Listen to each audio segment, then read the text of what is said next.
Right? Supply, demand, and government policies.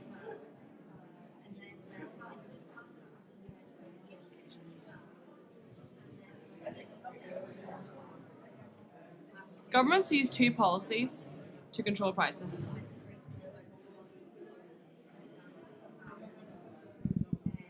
One of which is price ceilings.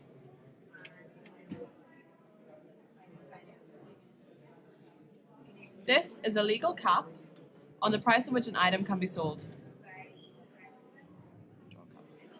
and is also called the legal maximum. The other is a price floor.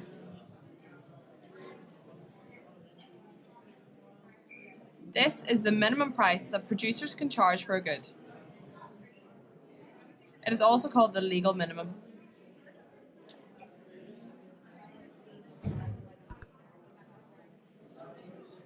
A good example to show how price controls can affect market outcomes is rent.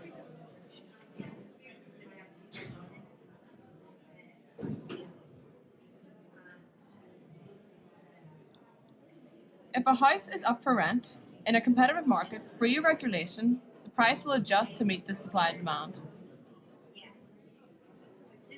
This is called the equilibrium.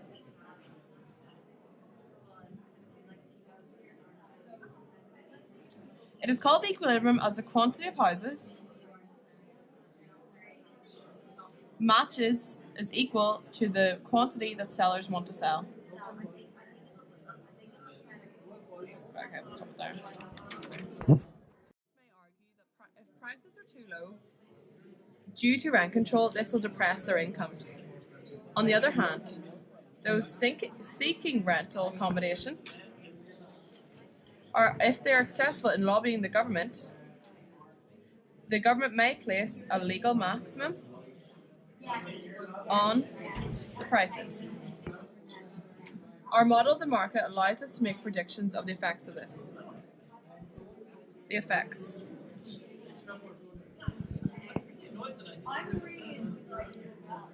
A price that balances the supply and demand, which is below the ceiling or legal cap, and is not binding, will have a little effect on the market. The price in the market will level out at the equal minimum price in the market for X per square meters for the size of the rental property. And the price ceiling or cap will have no long-term effect on price or quantity sold. Okay, I think price ceiling is above equilibrium price per square meter. The price ceiling will not have an effect on the market, and the supply and demand can reach equilibrium, as shown by this graph. So this is supply, demand. This is the price ceiling, which will cap, which is the legal maximum for the price of a property, and this is the equilibrium. And this is the amount X. And this will be the equilibrium price for the market. Okay. 1, 2, 3.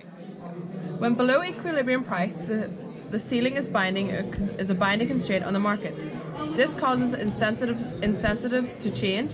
Some landlords will no longer find it profitable to have their property on the market, and will remove their property from the market.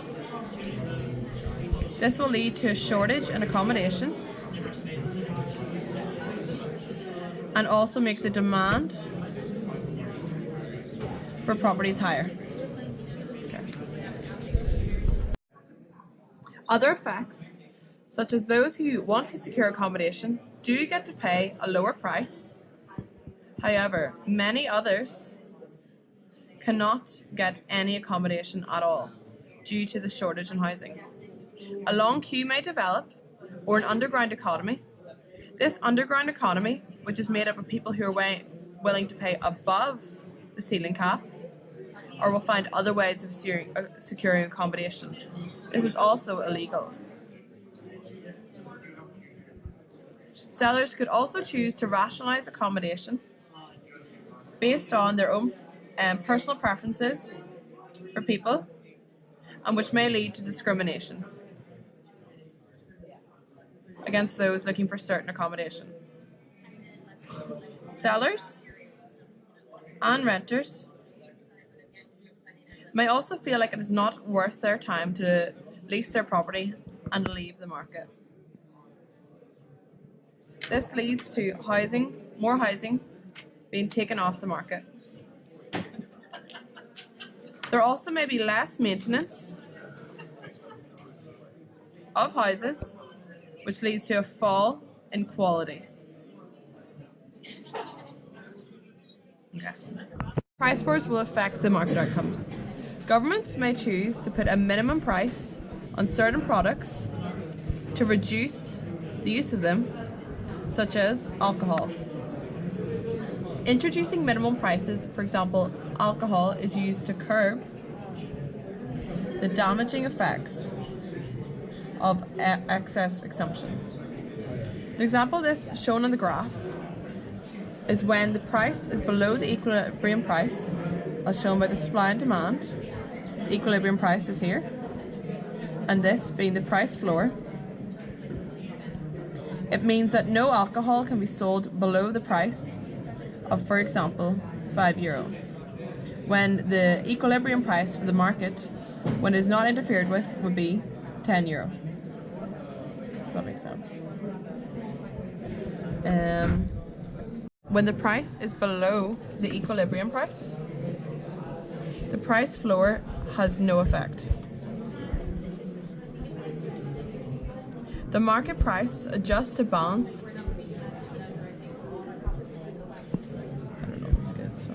supply and demand. When the quantity supplied and the quality supplied both at X both equal X amount. When the price floor, as in the minimum price,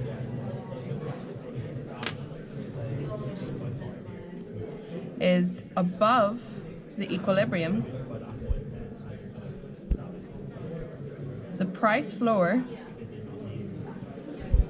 is binding. Okay. A binding price causes a surplus, which means there is an excess amount of product, in this case alcohol.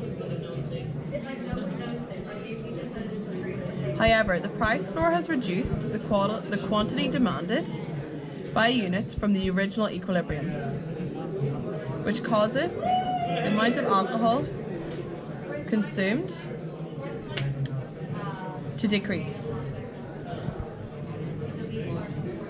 However, one negative effect is that responsible consumers of alcohol feel like they are being punished for others' excess drinking. Summary.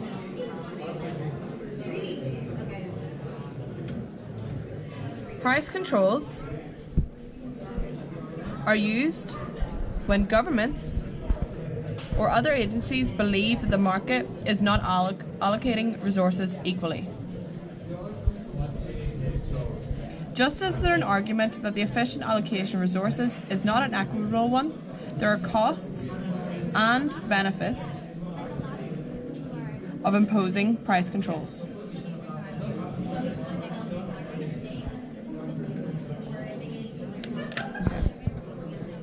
Major government policy discussed is tax, which is used for revenue and to influence behaviour of consumers. There are many different types of tax. The first being direct tax, which is levied on income and wealth. It is taken directly from income and given to the authorities and taxes are also paid on the surplus of sold goods. The second type is indirect taxes, which is levied, as in added on to the sale of goods and services.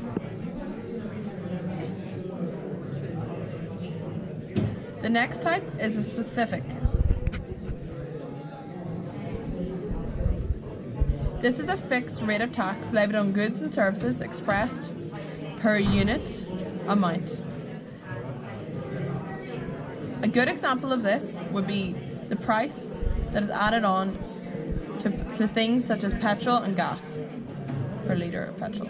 So in this example, the government has added 75 cents per litre petrol.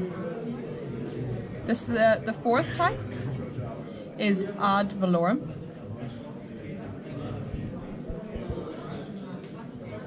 And this is levied on as the percentage price of a good. The fifth and final type of tax is tax incidence. The final type in the way tax is shared out is the tax incidence, which is the manner in which the burden or the share of tax is shared among participants in the market. Of a specific tax. If a government imposes 50 cents per litre of fuel, what will happen to the market? Okay, so step one. There's an immediate impact on sellers.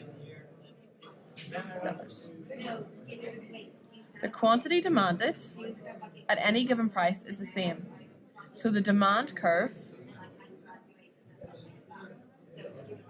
will not change. However, the tax makes the petrol business less profitable, and there is an increase of 50 cents per litre. Step two. This will reduce the quantity supplied regardless of price. The supply curve will shift to the left, as shown here. This is the original, supply 1, supply 2. There's a shift due to the 50 cent that's added on. That's the quantity and price. For any market of price of petrol, the effective price of the seller, the amount they will get to keep is 50% lower. To induce sellers to supply the quantity needed for petrol in a market, the market price will therefore have to increase by 50 cents. This shifts the supply from S1 to S2. Okay, Step 3, we can compare the initial and new equilibriums, as shown here. The tax reduces the size of the petrol market, so the market decreases, as buyers and sellers